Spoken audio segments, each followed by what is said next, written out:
WhatsApp guys, this is astrologer Sunil Kumar. दोस्तों, मेरे इस वीडियो में आपका स्वागत है। दोस्तों, आज हम बात करने वाले हैं बादकेश प्लैनेट के बारे में।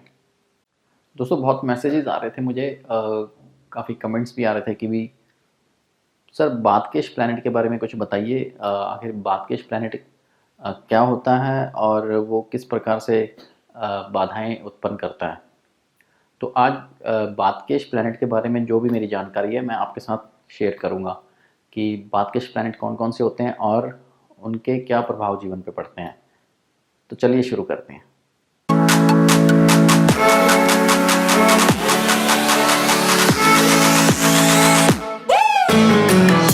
तो दोस्तों, सबसे पहले तो हम ये जानेंगे कि बादकेश प्लैनेट होते कौन से प्लैनेट्स हैं। कैसे पता चलेगा कि आपकी कुंडली के अंदर कौन सा प्लैनेट बादकेश है। तो उसका एक नियम है, मैं आपको यहाँ बता देता हूँ, आप नोट कर सकते हैं। तो दोस्तों, हमारे 3 प्रकार के जो साइंस होते हैं, यानी कि राशियाँ, फिक्स साइंस होते हैं, मूवेबल साइंस और ड्यूल साइंस होते हैं, यानी कि स्थिर राशि, चर राशि और द्विस्वभाव राशि। तो इन राशियों के लगन के हिसाब से आपको पता चलेगा कि कौन सा प्लैनेट आपकी कुंडली में बादकेश है। तो यहाँ पर कुछ नियम हैं, नियम इस प्रकार है, मैं आपको बताता हूँ। दोस्तों, सबसे पहले तो हम यहाँ पर हमारे चर लग्नों को लेंगे, यानी कि मूवेबल साइंस। तो ये मूवेबल साइंस कौन कौन से होते हैं, यानी कि मूवेबल लगन कौन कौन से होते हैं। ये होते हैं, पहला मेष लगन, दूसरा होता है कर्क लगन, तीसरा होता है तुला लगन और चौथा जो लगन होता है मूवेबल साइन का वो होता है कैप्रिकॉर्न, यानी कि मकर लगन। अब दोस्तों, इन चारों लग्नों में जो 11वें भाव का स्वामी होगा वो आपका बादकेश बन जाएगा, यानी कि मेष लगन में 11वें का स्वामी शनि होता है तो शनि बादकेश बनेगा। कर्क लगन में 11वें का स्वामी जो होता है शुक्र होता है तो शुक्र बादकेश बनेगा कर्क लगन वालों के लिए। तो तुला लगन वालों के लिए सूर्य बादकेश है और मकर लगन वालों के लिए 11वें का स्वामी यानी कि मंगल, वृश्चिक राशि का स्वामी मंगल, ये बनेगा बादकेश प्लैनेट। तो ये थी चर लगन वालों की बात। अब हम आते हैं स्थिर लगन वालों के लिए। तो स्थिर लगन हमारे कौन कौन से होते हैं। पहला होता है वृष लगन, दूसरा सिंह लगन, तीसरा वृश्चिक लगन और चौथा जो होता है हमारा कुंभ लगन। ये होते हैं हमारे स्थिर लगन, यानी कि फिक्स साइंस। तो इसके अंदर हमें 9वें घर का मालिक देखना है। इन लगनों के अंदर जो भी 9वें घर का स्वामी होगा वो बादकेश प्लैनेट बनेगा। जैसे कि वृष राशि में, यानी कि वृष लगन के अंदर जो 9वें घर का स्वामी है वो है शनि। तो शनि यहाँ पर बादकेश हुआ वृष लगन वालों के लिए। जो दूसरा साइन है वो है सिंह लगन, स्थिर लगन वालों के लिए, यानी कि तो सिंह लगन वालों के लिए जो 9वें घर का स्वामी है वो है मंगल, यानी कि सिंह लगन के अंदर मंगल बादकेश है। आगे चलते हैं, आगे यानी कि वृश्चिक लगन। तो वृश्चिक लगन में 9वें घर का स्वामी होता है चंद्रमा। तो चंद्रमा वृश्चिक लगन वालों के लिए बादकेश प्लैनेट होता है। इसी प्रकार से जो नेक्स्ट हमारा स्थिर लगन है वो है कुंभ लगन, और कुंभ लगन में 9वें घर का स्वामी होता है शुक्र। तो कुंभ लगन वालों के लिए शुक्र बादकेश है। जो तीसरा नियम है वो है ड्यूल साइंस के लिए, यानी कि द्विस्वभाव राशियां जो होती हैं उनके लिए। तो दोस्तों, द्विस्वभाव राशियों में, यानी कि द्विस्वभाव लग्नों में जो सप्तम भाव का स्वामी, यानी कि 7वें घर का जो स्वामी होगा वो बन जाएगा आपका बादकेश प्लैनेट। तो द्विस्वभाव राशियां कौन कौन सी होती है हमारी।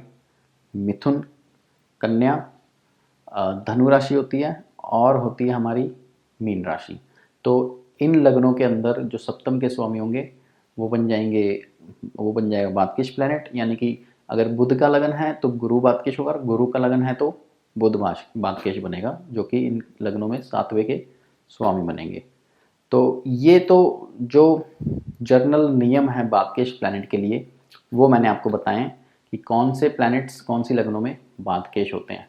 लेकिन दोस्तों, यहाँ पर बहुत सारे सवाल ऐसे हैं जो खड़े होते हैं कि भाई ये बादकेश प्लैनेट आखिर पॉजिटिव प्लैनेट होने के बावजूद भी क्यों ख़राब रिजल्ट देते हैं, या फिर कैसी स्थिति में ख़राब देते हैं। क्या हमेशा ख़राब देते हैं या किसी पर्टिकुलर सिचुएशन में या किसी खास स्थिति के अंदर ही ये ख़राब रिजल्ट देंगे। तो इस सारी जानकारी को मैं अब आपके सामने शेयर करूँगा।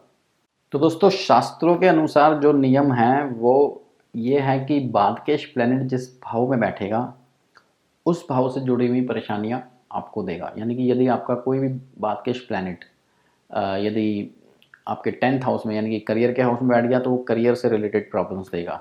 अगर आपके मैरिज हाउस में बैठ गया तो वो मैरिज से रिलेटेड प्रॉब्लम्स देगा। तो ये तो हमारे शास्त्रों के हिसाब से जो कहा जाता है वो नियम है, उसके आधार पर मैं आपको बता रहा हूँ। लेकिन क्या सचमुच जो पॉजिटिव प्लैनेट है वो हमें परेशानी देगा या हमारे लिए ख़राब रिजल्ट देगा? तो ये समझना बहुत ज़रूरी है। दोस्तों, मैंने कई वीडियोस भी देखी हैं और कई आर्टिकल्स भी पढ़े हैं जिसमें हमारे काफ़ी एस्ट्रोलॉजर्स के अलग अलग मत हैं कि बादकेश प्लैनेट के बारे में। जैसे अगर हम वृष लगन की कुंडली लेते हैं तो उसके अंदर शनि बादकेश प्लैनेट होता है, लेकिन दूसरी जगह अगर हम देखें तो शनि योग कारक प्लैनेट भी है।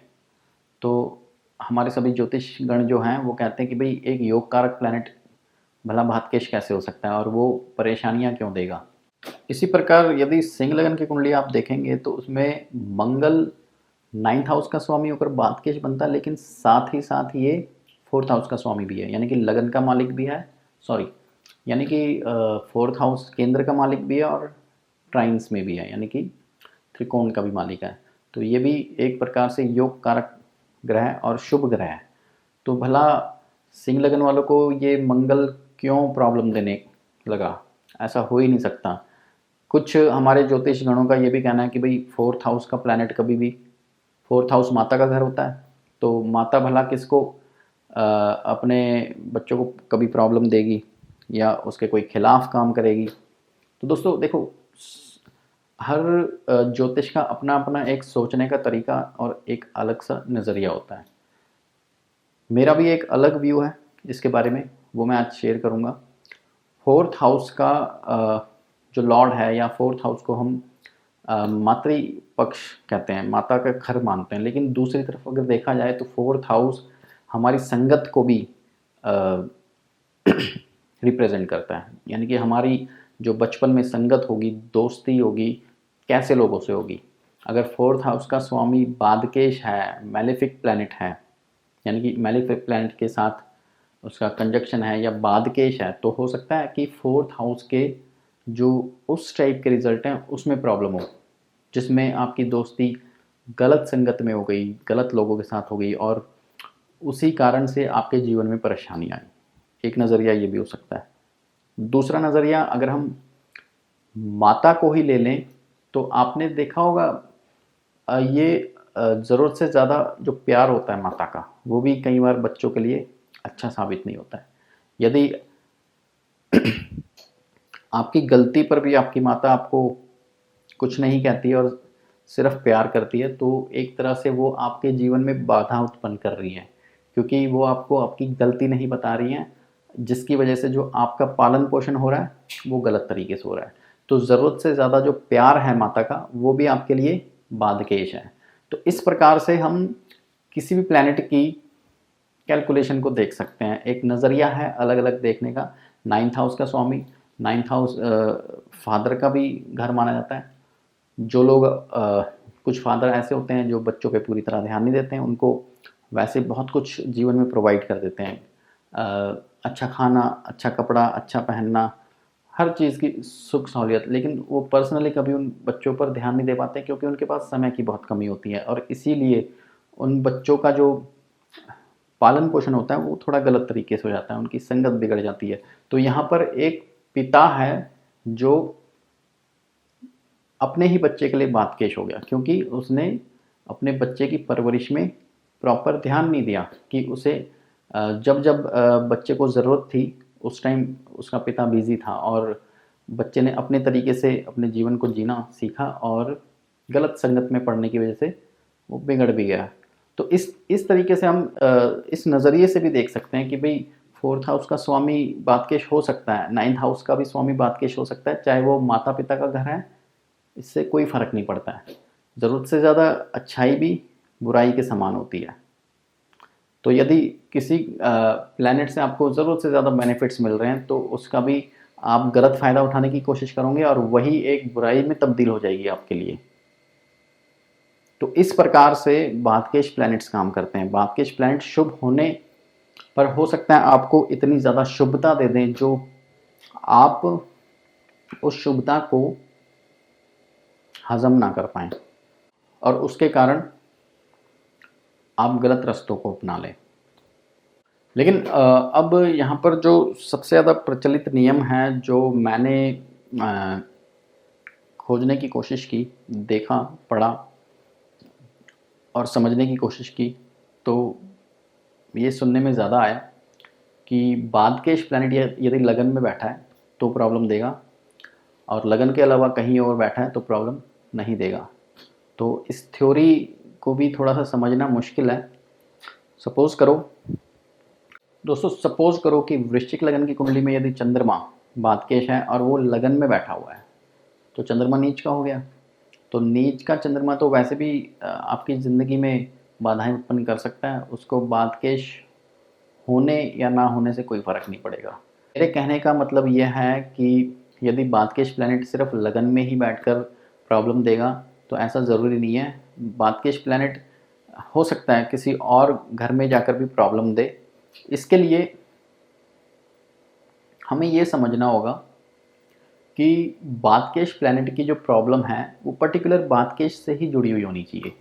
ये नहीं कि अगर मंगल ऑलरेडी मांगलिक दोष बना रहा है तो उसे आप बादकेश में काउंट कर रहे हैं, क्योंकि ऑलरेडी मांगलिक दोष तो देगा ही देगा प्रॉब्लम मैरिज लाइफ में। उसी तरीके से अगर नीच का चंद्रमा लगन में बैठा है तो वो प्रॉब्लम वैसे भी देगा, तो हम उसे बादकेश से जोड़कर नहीं देख सकते। हमें बादकेश प्लैनेट का रिजल्ट जो है, पर्टिकुलर बादकेश प्लैनेट ही जो है, चाहे वो लगन में बैठा हो चाहे किसी और घर में बैठा हो, यदि पर्टिकुलर बादकेश प्लैनेट अपनी दशा अंतरदशा में आपको प्रॉब्लम दे रहा है उस घर से जुड़ी जहाँ पर वो बैठा है, इसका मतलब वो प्रॉब्लम बादकेश से जुड़ी हो सकती है। मैंने जो अपनी प्रैक्टिस में ऑब्जर्व किया है, ज़्यादातर देखा है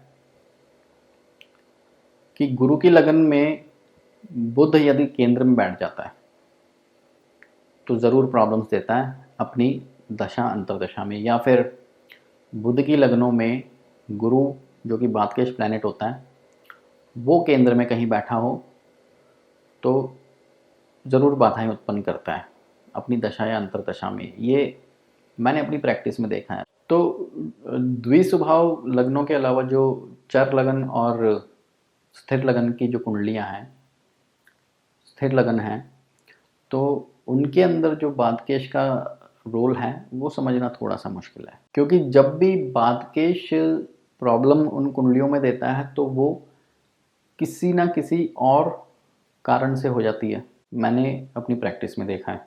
तो दोस्तों, मैं यहाँ पर ये कहना चाहता हूँ, यदि बादकेश प्लैनेट के ऊपर कोई मैलेफिक प्रभाव नहीं पड़ता, या वो किसी नीच राशि में जाकर नहीं बैठ गया है, या फिर वो ऐसे स्थान में नहीं बैठ गया जहाँ पे उसके ऊपर मैलेफिक इफ़ेक्ट्स बादकेश होने के अलावा और मैलेफिक इफ़ेक्ट्स आने चाहिए किसी ख़राब प्लैनेट के, या ख़राब सिचुएशन, या ख़राब घर में प्लेसमेंट, उस कंडीशन में बादकेश प्लैनेट ज़्यादा जो है, उस कंडीशन में बादकेश प्लैनेट जो है ज़्यादा इफ़ेक्ट देते हैं, यानी कि ख़राब रिजल्ट देते हैं। अदरवाइज़ जो बादकेश प्लैनेट आपके शुभ हैं, योग कारक प्लैनेट हैं, वो ज़रूरी नहीं है कि वो आपको बाधाएं देंगे, ऐसा बिल्कुल भी नहीं है। तो बादकेश प्लैनेट की जब भी आप जांच करेंगे तो उसमें ये देखना ज़रूरी है बादकेश होने के अलावा उनके ऊपर और कौन से मैलेफिक इफ़ेक्ट्स हैं।